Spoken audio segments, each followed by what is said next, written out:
गुरुवार को पराड़कर स्मृति भवन के गढ़े सभागार में शनिवार गोष्ठी समिति के तत्वावधान में उल्लूक महोत्सव का शुभारंभ हुआ।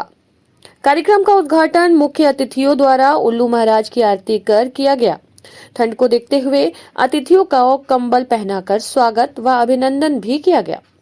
महोत्सव में कवियों ने महिला, बेटी, राजनीति और सामाजिक विषयों पर हास्य व्यंग से भरपूर कविताएं और गीत प्रस्तुत किए।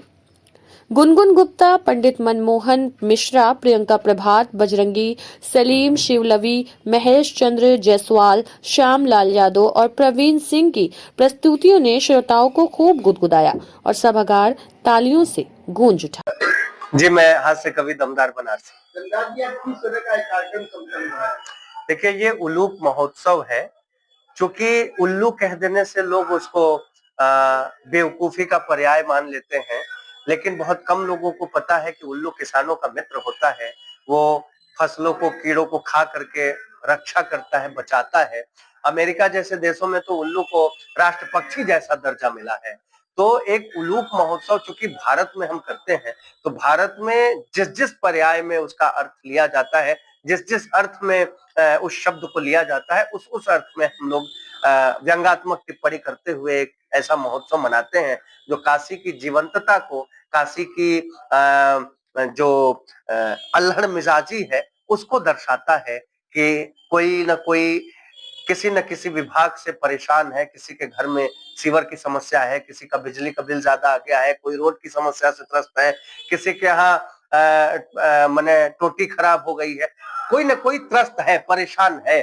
तो एक दिन अगर व्यंग करने का मौका मिलता है तो हम किस पे व्यंग करें? सरकार पे, या इन परेशानियों का जो कारक है उस पे व्यंग करते हैं। तो हम ये उल्लू महोत्सव के रूप में एक ऐसा हास्योत्सव मनाते हैं जिस पर हम खुल करके अपने विचार कविता के माध्यम से रखते हैं, जिससे किसी को बुरा भी न लगे और मजा भी आए। पहले तो बहुत बड़े स्तर पर ये प्रोग्राम करते, ये कार्यक्रम अब कुछ छोटे में हो रहा है, इसका क्या? इसका सबसे बड़ा रीजन ये है कि उल्लू विलुप्त हो गए हैं। हाँ, पहले बड़े स्तर पे होता था। कई बार टाउन हॉल मैदान में हुआ। टाउन हॉल की स्थिति आपने देखी ही, वहां भी जगह कंजेस्टेड हो गया है। कई साल तक जो है मारवाड़ी युवक संघ में हुआ, एक आध बार घाट पर हुआ। लेकिन इस बार क्या है, थोड़ा विलंब भी हो गया था। शहर में जाम की समस्या को देखते हुए हम लोग इसको थोड़ा सा छोटे स्तर पे कर रहे हैं, ताकि भीड़ के अभी तो भीड़ काशी में ही है, और ज्यादा लोग परेशान न हो। इसलिए हम लोग ये, चूंकि परंपरा भी जिंदा रहे और ये कार्यक्रम भी न मरे, इसलिए हम लोग छोटे स्तर पे इस बार किया। अगली बार बड़े स्तर पे किया जाएगा।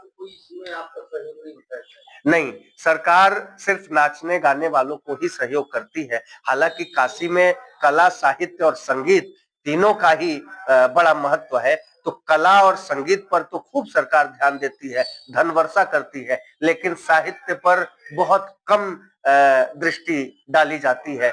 बनारस में इस वक्त कोई ऐसा मुक्ताकाशी मंच नहीं है जो आने वाले नए रचनाकारों के लिए निःशुल्क प्रदान किया जाए सरकार की तरफ से, कि लोग आए और नई प्रतिभाओं को वहां पर मौका मिल सके। छात्र जीवन में लोगों के पास पैसे नहीं होते हैं, तो उनके लिए मैं सरकार से ये डिमांड भी करता हूं कि कोई एक ऐसा मंच अपने शहर में हो, मुक्ताकाशी मंच हो, या फिर ऐसा कोई मंच हो जिसे छात्रों को निःशुल्क प्रोवाइड किया जाए, ताकि नई प्रतिभाओं को थोड़ा बल मिल सके।